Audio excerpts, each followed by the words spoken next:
Hey book lovers, welcome to Uncommon Reader. My name is Daniela and I'm here today to talk to you about my May reads. So I read about 7 books. One, I'm sort of putting it on hold for the moment. I can renew it at the library. And it's a book I've been struggling with. I mentioned this book on my recent mountain getaway vlog. And yes, I'm still struggling with this book. I have been putting it on hold for about 2 weeks now. I'm not sure I will continue. I think I'm gonna try to watch the Netflix series first and see how I feel, if I can get a little more acquainted with the story, because it's still kind of a blur for me. On top of that, there was a twist in the story that included video games, which I'm not really interested in, especially if they are involving violence. So I'm not sure what to do with this book. I can renew it at the library at this point, so I'm not sure I will keep this at home or just give up. I feel bad, especially because there are parts that are intriguing, but at the same time, when you don't really understand what you're reading, I don't see a point, like you're learning something. So I should focus on books that really capture my 100% attention. Like this book I read by Jasmin Darznik. I have the Italian version, but the title in English is Song of a Captive Bird. And it tells the story of Iranian poet Farrokhzad, and she is considered to be the woman that gave birth to feminism in Iran, and still now is considered such a great inspiration for women around the world. She is coming from a very wealthy family. Her father was in the military. I think he was a colonel for the Shah in the 40s. I think she was born around the 40s. And the military atmosphere reigned even at home, because she was supposed to behave nicely, never speak, and obey all the parents' rules, but she was actually a rebel. She was also interested in poetry, and she started writing poetry since she was a little girl. And her dad wasn't opposed with her writing. Of course, when she was a little girl, her lyrics weren't as dangerous and explicit as she wrote later on in life. But she wanted to experience more. She really was curious about life, and she took a fancy on one of her cousins, and they were trying to meet very innocently, but it was still not considered cool and respectful. But they lost track for a while of each other, and when she was in age of marriage, consider that at that time girls were marrying when they were 14, 15 years old. And so when she was meeting in secret this cousin, when she was already 14 years old, her dad found out, and a big scandal came to the family, because it's such a shame for, the family reputation to have a girl meet someone in the streets. And so they decided to have the two get married. So she was forced into this marriage. She was living with her husband's mother, and her mother-in-law was not affectionate at all.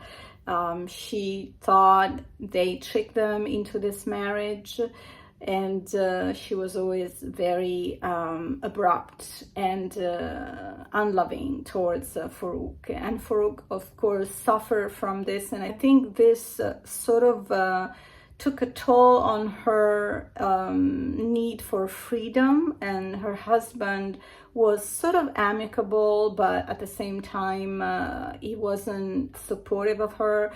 because he was hurt on something that happened before they got married, and I'm not going to disclose that secret. So from then on, I think it wasn't a very balanced and loving relationship, although they sort of liked each other before they got married. So also she had to move to a different city out of Tehran because they were living in Tehran. And she was looking for excuses to go see her family, so she spent more time in Tehran, and so this made her mother-in-law even more furious and made her look like she wasn't a respectful wife for her son. Being in Tehran for Farouk was very enlightening because she was surrounded by culture which she couldn't find in that little village she was living with her husband. And little by little she made even more distance between her husband and her. And although they had a son, she spent more time in Tehran, and it was only a matter of time before her husband decided to ask for divorce. But of course, that meant that Farouk was not going to see her son again. Of course, that was very painful for her, but at the same time, I think her freedom and the fact that she needed to express herself was at the end more important. Also, she was pretty young, so seeking real love, and she got involved with a couple of different men that helped her though in her career because they were into publishing, and so she was able to publish her first book. And of course, a lot of scandal because of the explicit poetry she was writing about intercourse and love, and it was the first time a woman would speak out and speak up on certain matters. Her poems were considered both scandalous and brilliant. There were people who considered her like a national treasure, and there were people who would vilify it and like she was a demon, influenced by the West. And she kept on, though, in spite of whatever people thought of her. She had links to very influential people, and so she built a circle around her so she could keep writing and publishing. She also got into filmmaking because she had a very long relationship with a filmmaker in Iran. And during that time, we also see the changes in the political scene because the Iranian Revolution was brewing. And about that, this reminds me, the other book I really enjoyed this month was The House of the Mosque, which I also talked about in my travel vlog, which I'm going to link in the info box and up here somewhere. And so I really enjoy the fact that I read the two books sort of simultaneously, because in The House of the Mosque, there is a page where Farouk is mentioned, because I remember the protagonist of The House of the Mosque, Aga Jan, was reading this poetry of her, and he was shocked, because she was talking about kissing her man, and not one time he had heard such words from a woman. So he was shocked, but at the same time, the poetry stuck in his head, so he could think about it, and it kind of inspired him as well to make a move on his wife as well. So definitely, created a scandal, but at the same time, quite an interest. Unfortunately, Farouk had a short life, and there were speculations that she's been assassinated.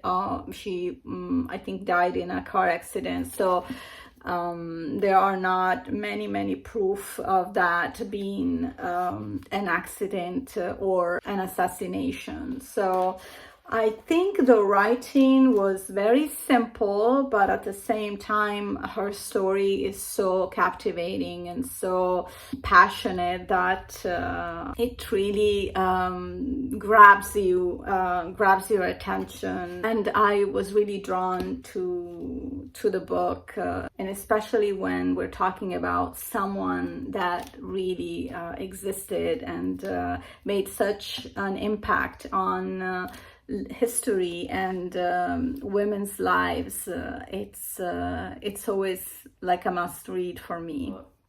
And now, not such a huge fan of this read, The Zone of Interest. I have the Italian version with this very similar name, La Zona di Interesse, by Martin Amis. I give it a 3 stars on Goodreads, but in reality, it would be more like 2.5. You can't give half stars on Goodreads, I think. So I didn't want to be too mean.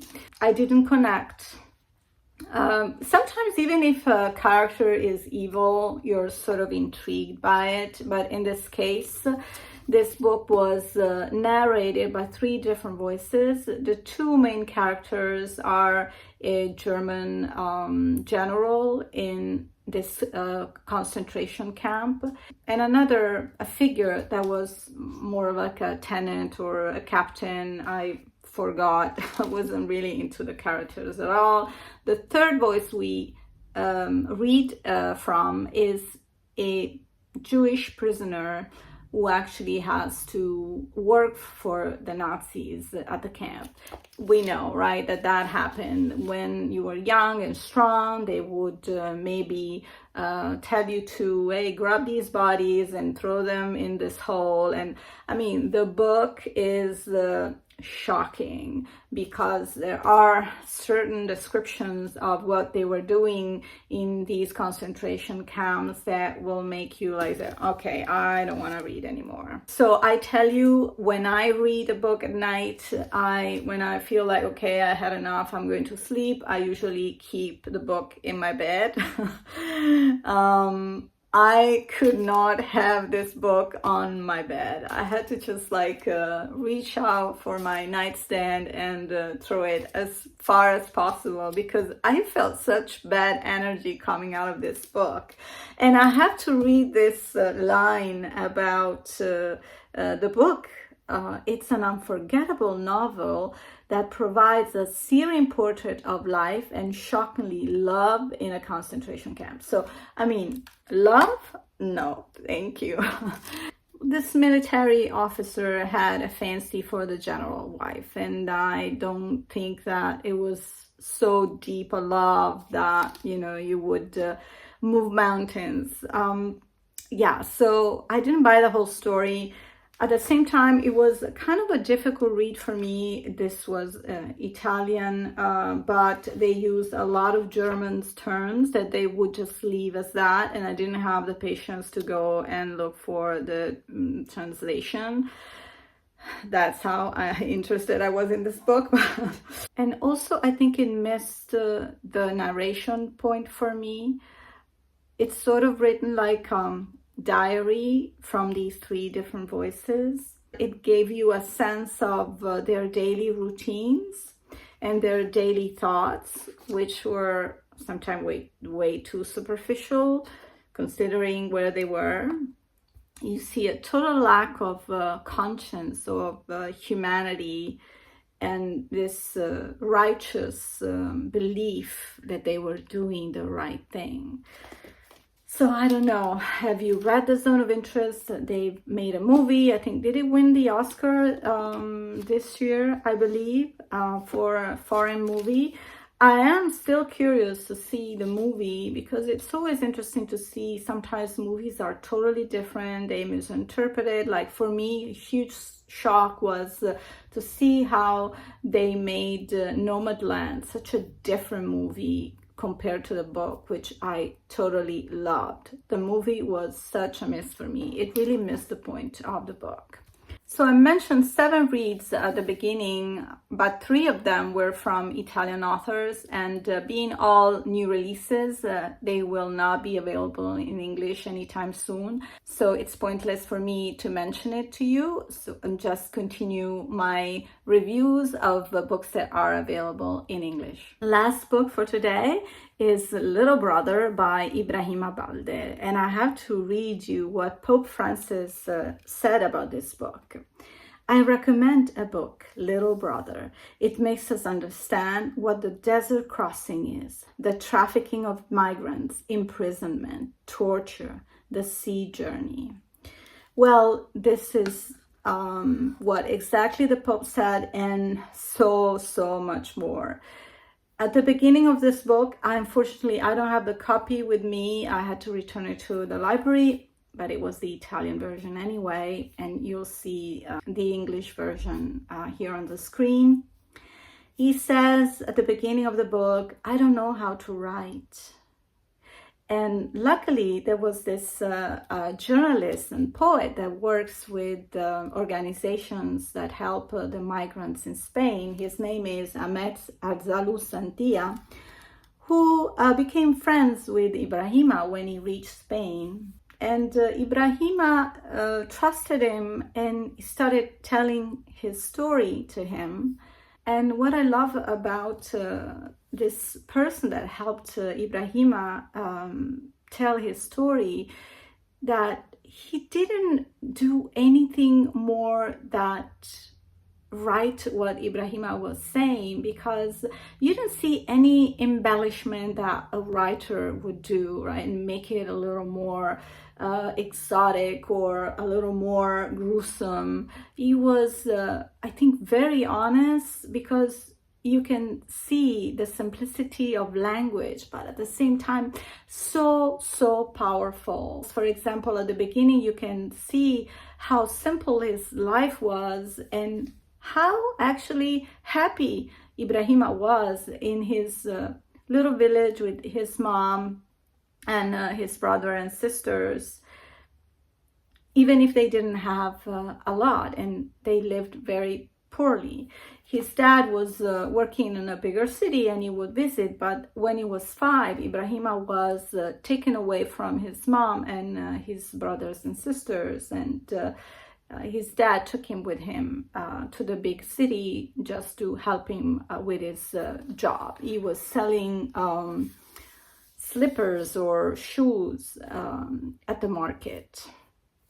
I'm not going to tell you a lot about this book. What's important for me to say is that Ibrahima didn't even dream of coming to Europe. He was unfortunately forced to look for his brother, who was younger than him. That's the title of the book, of course, because he was more of a rebel and he didn't want to study. He just wanted to try his luck and of course, migrate to Europe. And Ibrahima, obliged to his mother, started this quest to go and look for his brother, and which he was last seen in Libya in a refugee camp. And Ibrahima sets for this journey, and it's really unimaginable, all the perils you'll face, the difficulties of moving, because if you don't have money, maybe you spend some time in a location to work different types of jobs and get a little money just to pay for your bus to reach another city. And too bad I don't have the book, because there is a map of all his journey through Libya. The little humanity he faced during these travels, and some people were helping for nothing, very few. And most of the people, yes, I can take you there, but you have to pay me. So it's sort of discouraging to see this humanity, and most of all the refugee camps in Libya, which for Ibrahima was the most shocking part, because he saw a lot of violence himself. So I think this book makes you realize that not all these people that are coming, it's a huge problem in Italy, in Spain, in Greece, that all these boats arrive with a lot of migrants, and a lot of people don't like this because they feel like these people will come and be violent, or they'll come and steal our jobs while they are doing jobs that not any Italian would do, I tell you. Working in fields, and like slaves in America were doing those terrible days as well. So the fact that you realize that sometimes people don't have another choice, and they would give all that they have, all their money, to try their luck.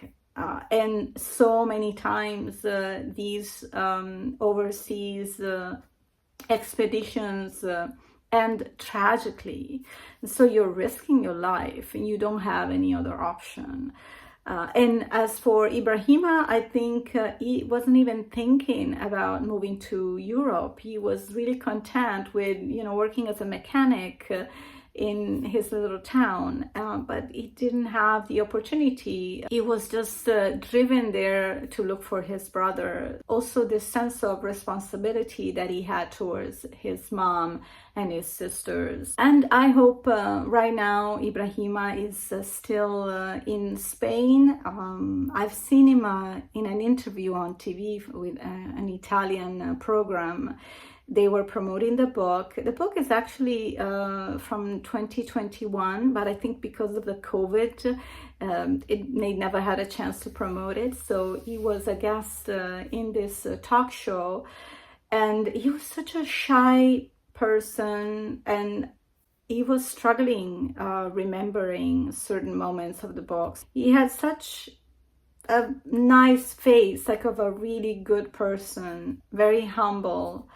And he was having, I think his visa was expiring, so I hope that they renew the visa, because he was happily working as a mechanic, because that's what he wanted to do, truck mechanic. And so maybe he's able to send money to his family back in Africa. And this is a story of someone who made it, but unfortunately it's also a reminder of how many unlucky people were lost at sea. And the big problem, there's also not only because they don't have a lot of opportunities when they reach Europe, it's also what's happening in Africa with all these people that are making money, keeping them in camps until they organize or they have enough money to go on these boats and cross the Mediterranean. So there's a very complex problem. It's very difficult to form an opinion because you would want to help everyone. But at the same time, there are people in Africa making money out of their own neighbors. So it's very appalling to me that despite we're going to the moon, we still haven't figured out how to live together in harmony. It's really crazy. Well, this concludes my May Reads wrap up. And sorry, sometimes I get so worked up talking about these books. Some of these topics are very, very emotional to me. I wish I could do something about it and go out in the world and fight, the bad guys. But unfortunately, I can't do it. But it's still good to share with you, and I thank you so much for watching this video. I hope to see you back here on Uncommon Reader next week. In the meantime, happy reading, everyone.